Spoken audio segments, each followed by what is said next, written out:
Today we have probably my favorite guest to date, except I did interview my wife once. I think she's gonna remain number one.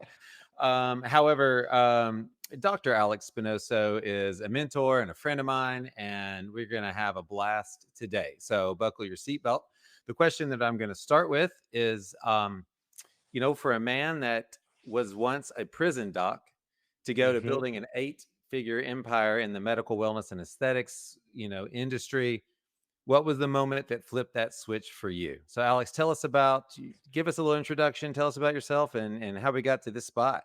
Yeah, I'm Dr. Alex Spinoso. Very nice to meet everybody, and thanks for having me on the show, Clint. I appreciate you. Yeah, it's my A pleasure, man. second to your wife, I think that is a pretty It's good medal. I feel like I gotta get a trophy that says second to Clint's wife, for this podcast.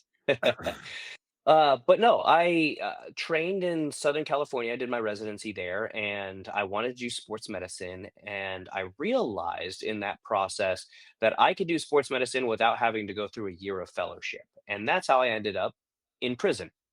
So I applied and started working for the California Department of Corrections. I was on the bad boy yard, general pop yard, they call it, general population. These were the nice. the guys were the murderers, the arsonists, the killers, all those guys. And let me tell you, it was one of the best jobs I ever had in my life. It was, if you gave respect, you got respect. There was roughly 2,000 guys on the yard at any time that you were taking care of, and it was all sports medicine. I mean, No if you think way. about it, these guys were all Yeah. day long. They were exercising and eating. So if they weren't eating in the chow hall, they were exercising outside in the yard.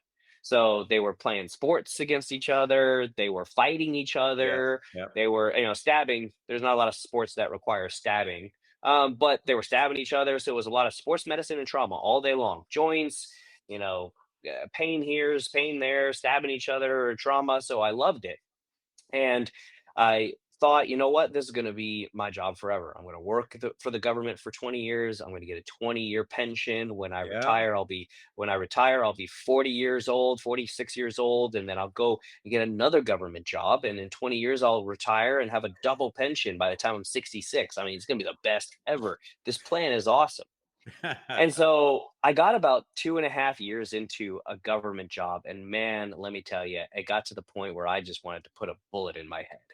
40 hours a week was really like 8 hours a week of work. If I worked faster than that, saw more than 12 patients in a day, they would say, "You're going too fast. You're making everybody else look bad. Slow down." They was forced me to slow down. So Oh, that's awful. the extra time I had in my hands, I would literally just learn and read about a whole bunch of different things. So I ended up listening to a podcast, a business and personal development podcast that turned into me wanting to build my own business, that turned into later on joining a mastermind and ending up across the country paying half of my savings at the time to join this cool mastermind group. And that's where I ended up meeting my now business partner in Genesis Lifestyle Medicine, Brent Messer. We ended up talking with each other. I was, just an MD, worked in the urgent cares, worked in the prison. And I was like, look, I need to figure out how to build a business, how to grow, how to improve my life. So this mastermind was that. Ah, It was teaching all of us how to build a business. So before that, I was listening to a podcast called the MFCEO Project. It was by Andy Frisella. He owns a multi-billion-dollar supplement company. Is like, I'm going to launch this mastermind, and I'm going to teach you guys how to build businesses. So I thought, you know what? I'm going to do it. I applied. I got in. It was $50,000 a year, and I sat my wife down and I was like, look, I don't know what's telling me to do this, but I got to do it. And she said, yes. I mean, I dropped the 50K down. I got in there and I focused on just leaving that group with something. I was focused on building a business. I didn't know what it was going to be. I didn't know how it was going to be, but I was like, I am going to build this business. So I ended up at end of that first year with a medical scrub business, a somewhat skeletonized telehealth peptide business, and then Genesis. which back then was actually called CellSpark because we launched it as a stem cell company. So we ended up, my wife and I, selling our house, moving from Palm Springs, quitting my jobs to Las Vegas, opened up in a little chiropractic office in Las Vegas. We rented out 2 rooms and we started CellSpark. We were doing regenerative medicine, stem cell therapies. And then after about 6 months into that, we said, you know what, this isn't a long-term thing. We started to add the weight loss, the hormone therapy, and aesthetics at that time, which graduated into adding sexual health as a pillar. And since then, it's just kind of been scale. Every single dollar that we've gotten, we shoved back into the business over and over and over for really the first 3 years of business. We didn't take any money for ourselves other than to pay for food, mortgages, and if we had a car note at the time, cars. That's it. Everything else my business partner and I got after the month was shoved right back into the business. And so Nice, man. So after three yeah. and a half years, we just kept growing and kept rolling and, acquiring clinics here and there. And now Genesis has grown to a little over 40 locations now. I think we're 45, 46 locations. And we're going into what we call Genesis 2.0 this year. So very exciting. Yeah, I was excited to hear, I'm a part of your mastermind, Hmm. charismatics for, yeah, medical practices that want to grow and scale because, I know how to run my practice kind of, thanks to the grace of God and some mentors of mine. But I don't know how to do what you've done. So it's been super fun. And then you brought up that, you guys are trying to go to the next level and go 2.0 and get the kind of leaders that can take you there. And so that's super inspiring because I guess I'm trying to get 1.0. Hey, you're But doing a great job of it. dude, it's been fun. But along the way, one of your I don't know, pillars in your mentoring is that mindset is everything and that entrepreneurship is brutal. Mhm. So how has your mindset evolved through this process? Yeah. So when I first started, oh, geez, that's a very loaded question. Hmm. You know, all of us as physicians and as medical providers in general, we always think of the what if. And I think we're programmed that way. And the reason why we program that way, because if we don't think of the what if, usually in our training, someone ends up hurt or dead. Yeah. As a business owner, it really is a detriment to you because you start to think of all the what if in terms of the negative things that could possibly happen. What if this fails? What if that doesn't work? What if this person does this or that? And it creates in you this hesitancy of analysis paralysis. Because I'm trying to solve for all the problems before they happen, I just end up not fucking doing anything, which is a huge problem because we're all highly intelligent people and there's people quite honestly way dumber than us making way more money than us because quite honestly Yeah. they just go and they don't think of all the bad things that could possibly happen to them. They're just blissfully ignorant, and as a result of that they get much further than a lot of us as medical providers do. So my mindset really had to change, and still using the words what if, but what if I didn't do this? Yeah. And for a lot of us, like you included, what if I didn't do this? Well, I'll just stay in my job. I'll just stay making the same amount of money. And then when you think about, again, what is the worst that could possibly happen? For us, it's usually, well, the business fails and I go back to the job I had before and I end up at square one, Yeah. which isn't Yeah. bad. Some people, the Yeah. what if is I end up homeless or without a job or I don't have any money or food on the table. For us, for medical, and that's why I like to tell medical entrepreneurs or people in the medical field that are betting on themselves, the worst that can happen is you go back to the job that you were in now, and people are like, Yeah. "Well, they won't hire me back." Yeah, they will. Yeah, they will. Trust me, if you leave on good terms and it's not a double middle fingers in the air on the way out, which sometimes you wanna do that in the medical field, they'll take you back if you fail. So Yep. you got to remember, well, what's the what if? What's the worst that can happen? Well, I just walk back and get my job back. So that was a mindset shift that I had to have where it's no longer what if it fails? It's like, okay, well, if it fails, just go back to what I was doing before, Yeah. and it's not a big deal whatsoever. Well, for me, when I left, it was, yeah, I mean, worst case scenario, it doesn't work, but I already don't want to do what I'm doing so badly that I Yeah. got nothing to lose, you Yeah, know? it's like this job really sucks where Yeah. I am, so how can it get any worse than this? Correct. Like if the difference is I won't have any money and then I'll just go make some more. Like, no, thank you. Yeah, My yeah. deal was I was going to go build tree houses or do something non-medical. I remember you talking And about that. have a blast, dude. That dude on TV looks like he's having fun. So that was what I was gonna do, and then God's grace came in and saved the day. So along the way, you're taking risks. You're Mhm. growing this thing. It's getting pretty big. You've got some vertical integrated companies that you're doing as well. What do you do to stay grounded? What do you do to gonna bring you back to earth and family? Man, well, you just said it, family. Like, I've got triplets, they're 3.5. I've got a young little girl, I have 2 boy triplets and 1 girl. And then I've got a little girl who is a little over a year old, and she started walking around now. Oh gosh, So I'm blessed at this point to be able to work from home, to be able to be around them. So if I need a pick me up or I have a bad meeting or anything like that, I just simply walk out there, hug my kids, enjoy yeah, 5 minutes with them, and then get back to them. That centers it. But I think at the same time, working out has always been something that really helps center me. It's not a hobby for me. It sucks. I hate it. It's yeah, terrible. Like me who too. goes and lifts heavy stuff and like runs and crap like that for fun? Psychotic I don't get psychopaths do. it. No, No, it's horrible. The minute that you could not have to do that and look the same as we do, I mean, that's why like GLP-1s are all give the raise, and I can't wait for that. That there was a muscle drug that's now coming out very soon that I'm excited about, where you don't have to exercise, but it oh my increases your god. muscle mass. Oh, dude, I'll just sit on the couch and just be popping pills all day long. I do not care about side effects when it comes to Oh, that. yeah, no.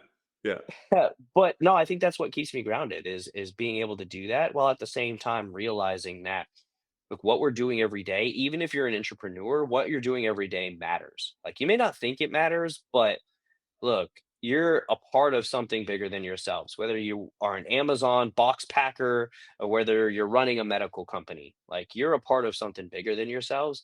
So realizing and giving yourself some credit on that and saying, okay, like, look, it's not all bad. It's not the worst that could possibly happen. So focusing on that, I think it's really important.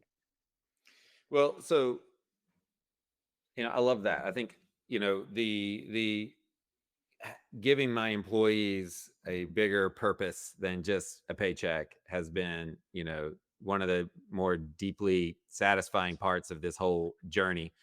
Um, and part of it, as we grow and as we scale and as we look to, most, I do direct primary care. So most guys in my field, they get out, they finally get the guts to quit their job because they're so miserable, and they start a direct primary care practice. And by the grace of God, they get enough patients to survive. So then they just get a waiting list and lock it down and get rid of the people they don't like, let in the people they do, and raise the prices till it's about right. But Yep.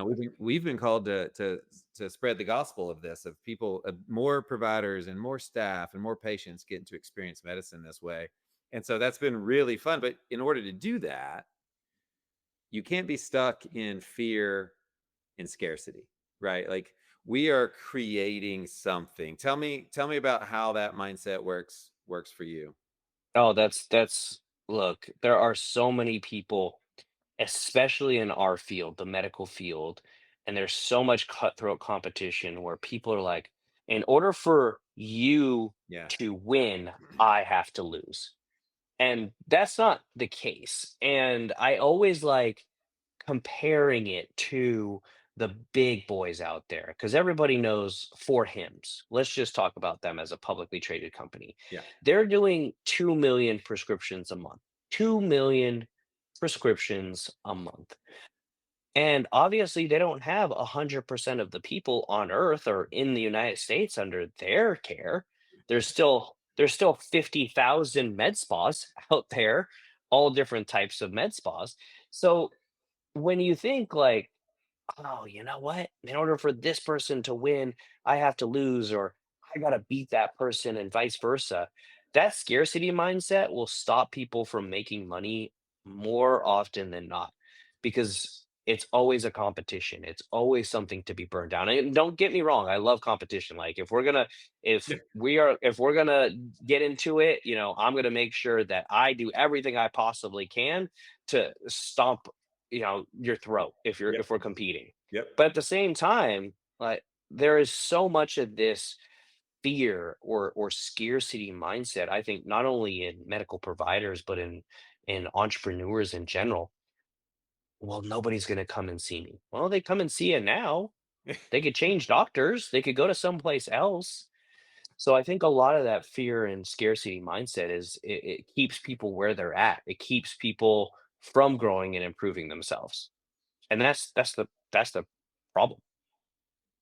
And it's, I think it's human nature to some extent, evolutionarily speaking, if you believe in that kind of stuff, is, those are the people that were able to look ahead and see where some of the problems were, and to win, they ate more and died less. So I'm Yeah, sure it's in our DNA. It's how we were created. But when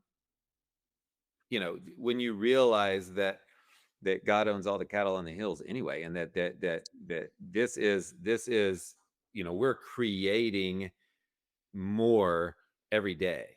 Yeah, this podcast didn't exist until just now.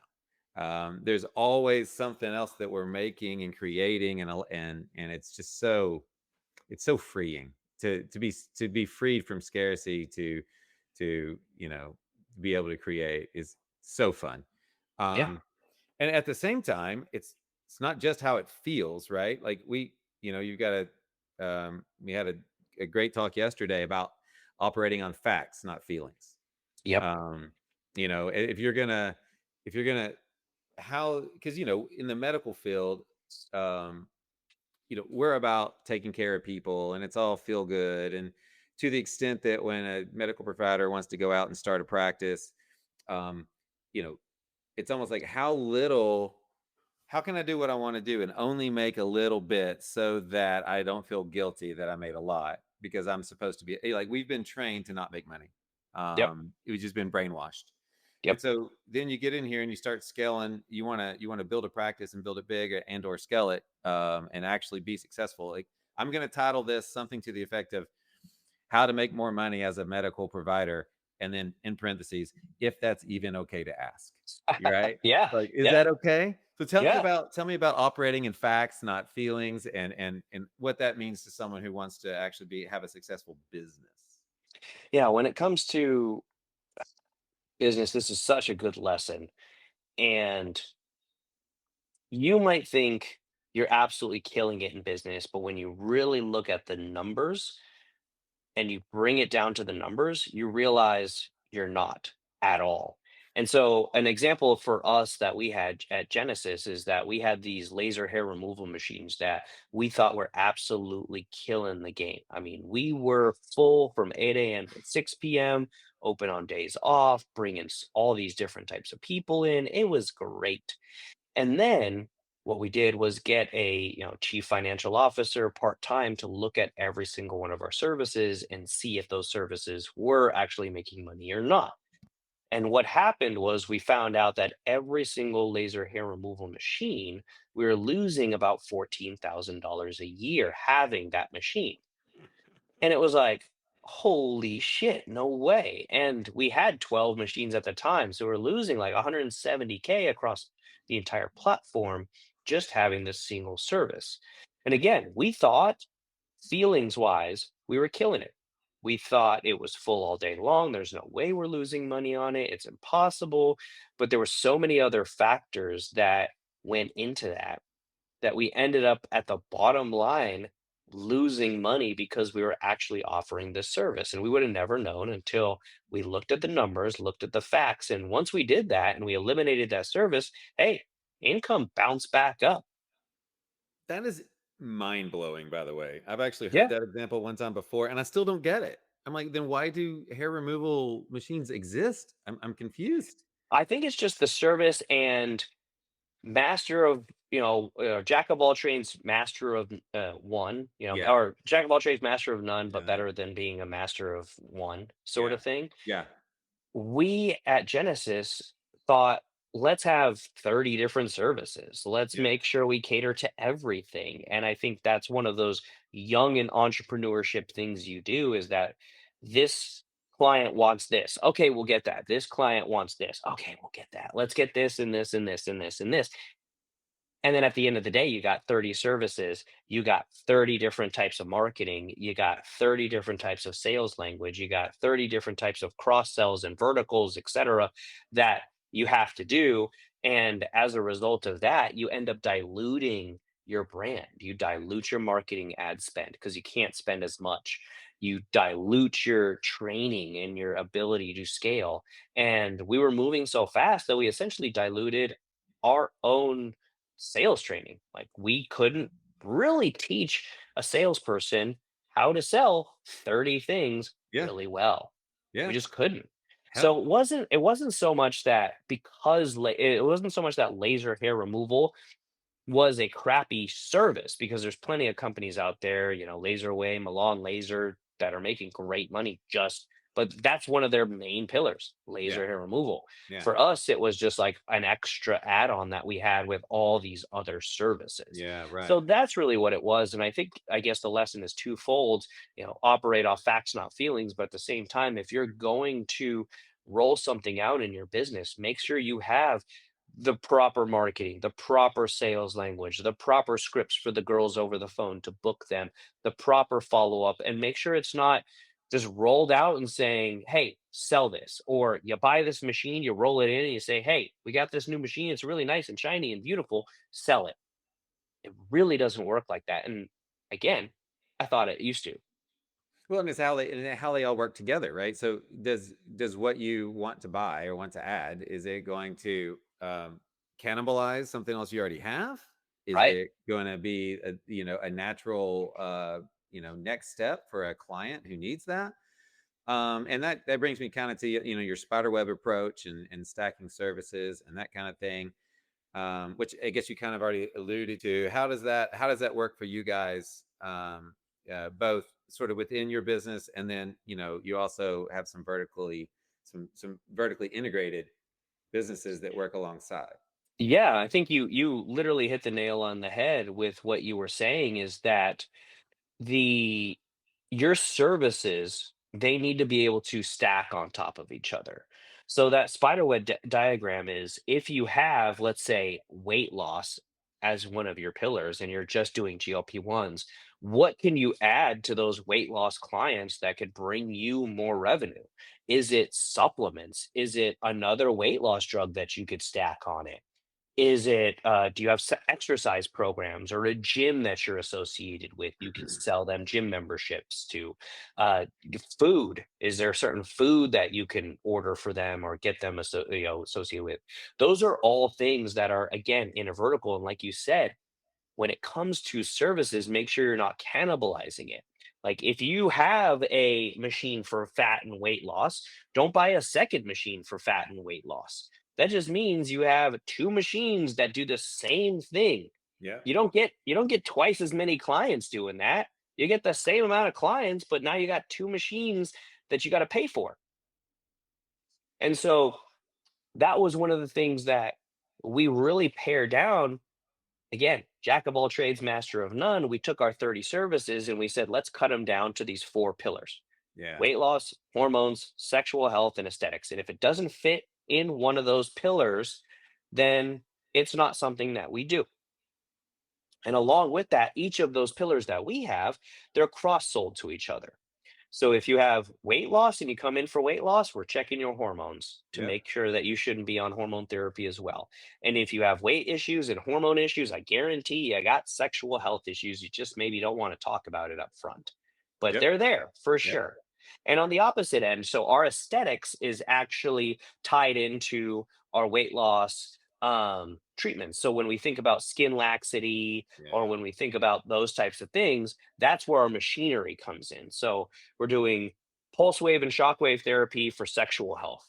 And then we're doing like Morpheus 8 and M Sculpt Neo or Cool Sculpting for our weight loss clientele. So again, you're using a machine across multiple different pillars, which makes it more affordable for you and more successful in the end. Where you're making sure that, hey, this one service that I'm adding is going to be able to be utilized by multiple different types of clientele. Yeah, that's I mean, that makes perfect sense, and then you have more clientele talking about the same machines in your community, basically giving you references just because of, the way they were treated. So, which kind of brings us to marketing because word of mouth and referrals is probably the best marketing that you can have. What I guess in your opinion, what makes a service scalable versus a headache? I know Mm, you kind of part of the answer may be its stackability and it's multifunctional, but anything else come to mind on because as I scale, yeah, what to focus on and what to kick out. I think the things that you can scale are the things that pass what's called the monkey test. I like the monkey test in Genesis. So if I could take an NP off the street and literally train them how to do that service within a few days to a few weeks, the same speed at which I could train a monkey to do it, that's a great monkey test. And what you realize is that those very high skilled services, the very high-end Botox, the very high-end off-label fillers, the threading, all that stuff. Yeah, that's good, and that might build long-term clientele later on, but it's gonna take a year, year and a half, 2 years for your skills to get there, and for your staff skills and the people you're training to get there.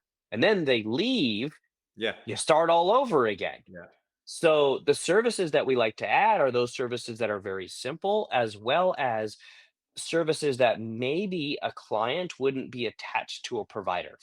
yeah, So if they're coming in and they're getting weight loss, hormone therapy, sometimes sexual health, to a degree, aesthetic machines, those can be really run by anybody and serviced by anyone. And yeah, the provider, that as a result, the client isn't really attached to a specific provider.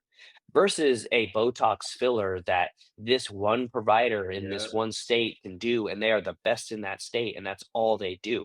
Yeah, those people are great, but those people are not the best employees, nor are they the best people on your team, nor are they the best people to scale. That's why you see all of these allergen trainers, Galderma trainers, aesthetics trainers. That's why you see they never have more than one clinic. yeah, They have one clinic yeah, with one name or their name on the door, and it's a big clinic, yes, but it's one. Because guess what? They're not a scalable nor a sellable entity. right. Yeah, when It's they're all done, they focused just on them. God forbid something happened to them, just close the doors. It's over. That's literally how it is. Nobody to replace them, nobody to fill in behind them. They are the entire brand. Which feels good for about 5 minutes. So you realize that you really have nothing of value outside of your name, which, why not? Yeah, Um, yeah. okay. So as we're going this way, like for me, I'm the entrepreneur, I'm the go, go, go, the growth guy. If our ratios don't look good, just bring in more money. Just let's just go. Mhm. Meanwhile, thank goodness I have people in my organization that care about details and actually saving money. Which I'm learning to obviously it's important. It's just not natural for me. I just want to go. How do clinics improve how do we improve our cash flow Mm, without compromising care? Because in the end, if you give bad service, what are you doing? yeah. So how do you improve cash flow without compromising care? Well, you actually fucking care. Yeah. And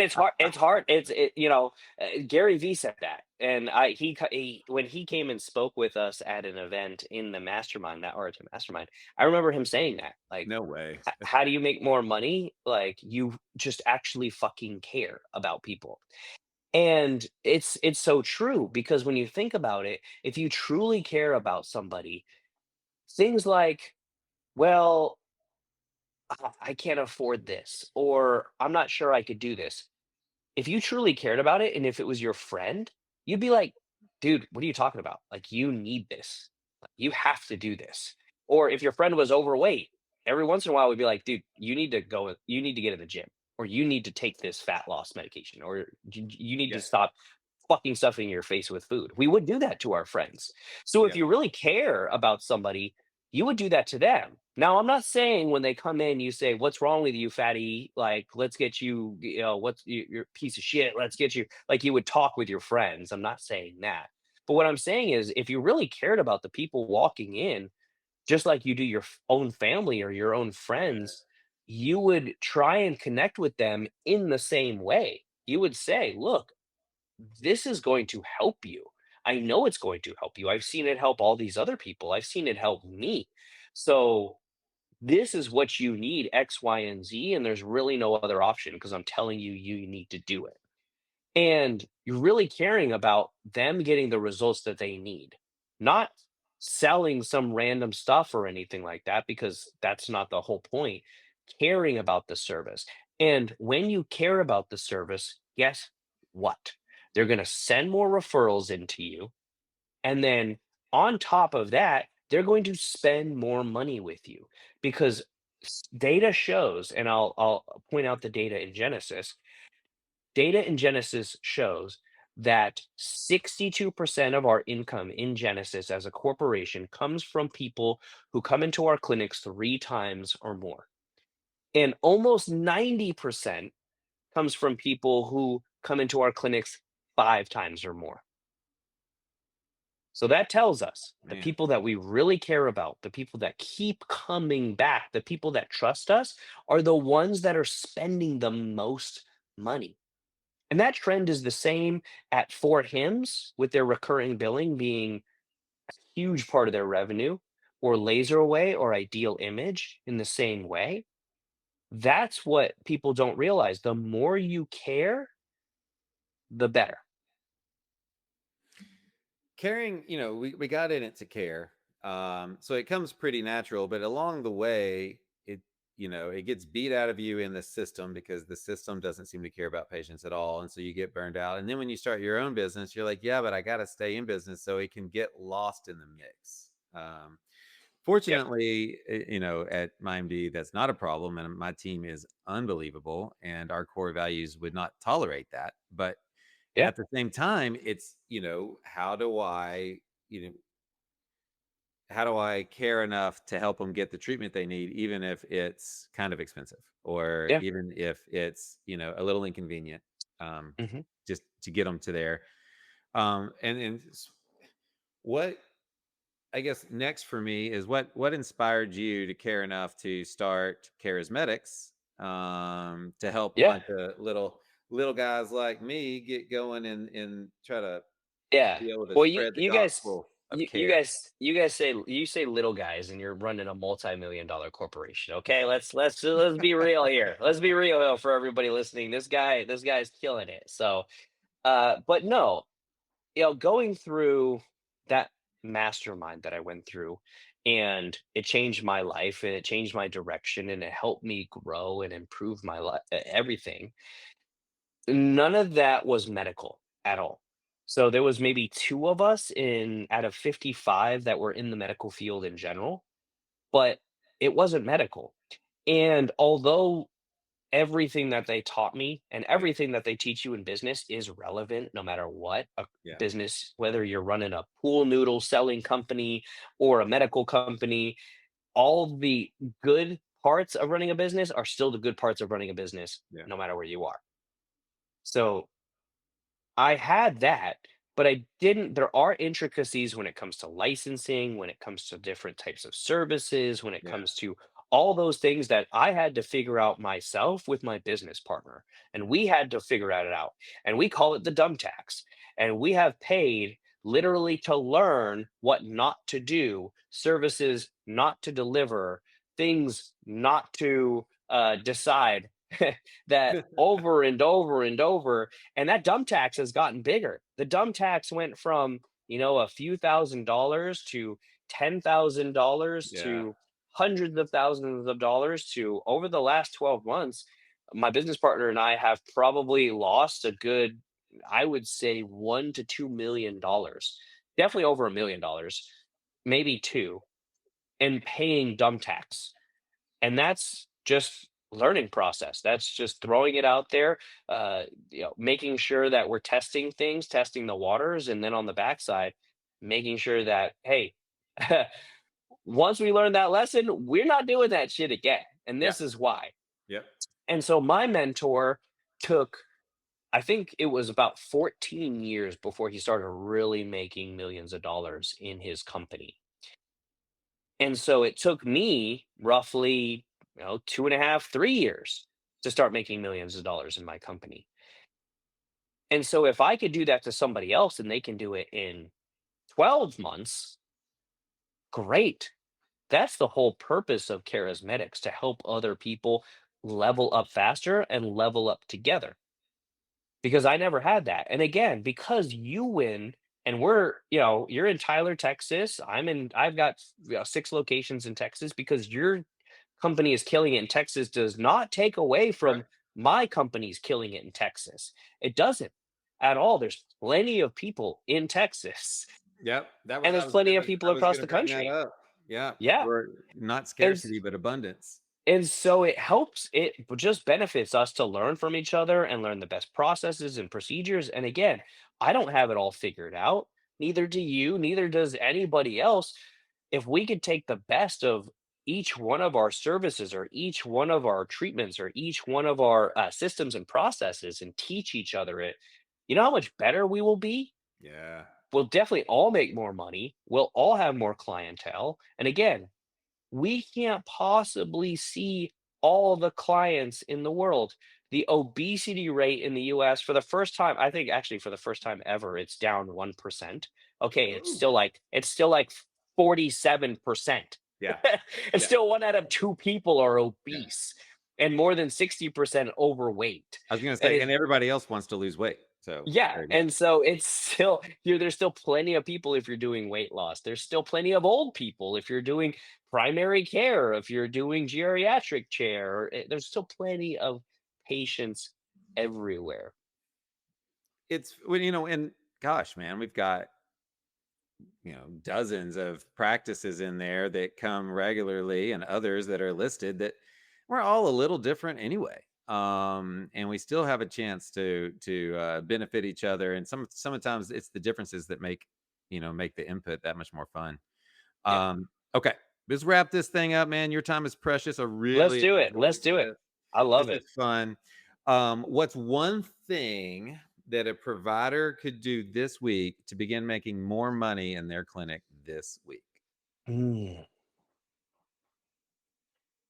Ask for the referral.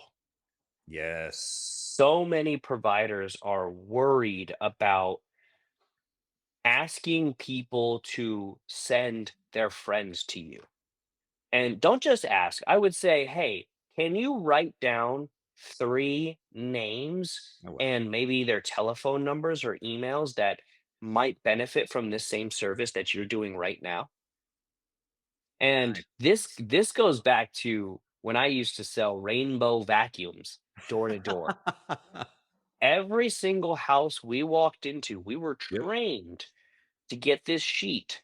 It had 10 names or 10 lines on it. And if you could get them to fill out 10 names and phone numbers, then you could give them this free little air purifier, water spinny thing that was cool. And you can add some eucalyptus to it, made the room Yep. smell good and I clean know the that air. pitch. And so that was the pitch, to get 10 names and phone numbers, which was 10 leads. And all you had to do, again, was sell 1 or 2 off of those, go into their house, and you got another 10 to 20 names off of the bat. And so the referral system, again, is where you're going to make the most money and have the least amount of cost of marketing, because you don't have to pay them. Their friend bought it down the street and they That's right. recommended you. So obviously, if you're like your friend and you want to keep up with the Joneses, you need this as well. But ask for the referral. If you're providing a great customer service, if people love going to you and they're getting results, they're going to have zero issues giving you names and phone numbers, and leaving you a 5-star review. So I'll give you two. That first one, ask the Yep. referral. Yep. Number two, ask every person who comes in for a 5-star review. Yes. Google, Yelp, Facebook, whatever, ask Yes. for the review, get the reviews. Those two things will make you more money this week. Absolutely. That's perfect because you're going to get quick turnaround on that. And if they're not willing to refer their friends and family to you, then you probably aren't doing something right anyway. Yep. Right? Because I'm Right. proud. I would be shocked if I didn't if they were like, "No, this isn't really good enough for me." I'll be like, "What? Well, Yeah. let's have Yeah. that conversation." Well, that's good. It gives it opens that conversation up to like, Dude, okay, well, where did we screw up then? yeah, how well then whoa, whoa, whoa, back up. You don't get to leave. You're coming back to Yeah. the office. Let's talk. Yeah. Exactly. Exactly. Great point. Okay, man, you've got a ton going on, right? So you've got your own podcast. Yes, sir. You just wrote a book. Yep. We've got the mastermind. So tell us about how we can find you in all these different places and get a hold of you if Yeah. we need you. So on all my socials, it's just Dr. or Dr. Alex Spinoso. So at Instagram, at Twitter, at Facebook, just Dr. Alex Spinoso. You can find me on any of those. When it comes to my book, you can find it on Amazon. Just Google my name, Alex Spinoso. It's a book about anxiety, which I put myself into the hospital 4 times from anxiety and thinking that I'm having a heart attack. So probably not the best to write a book about it, but you know what? It's some tips and tricks of keeping you how to keep yourself out of the hospital from doing it. You can find me at dralexspinoso.com, and that's also where I have access to my mastermind Yeah. that Clint you're in, and we love having you in it. It's called Charismatics, so charisma, CHARISM, and then it changes to med. So EDX. So charismatics.com or joincharismatics.com. That's where you can find us on the mastermind side. So we're all over.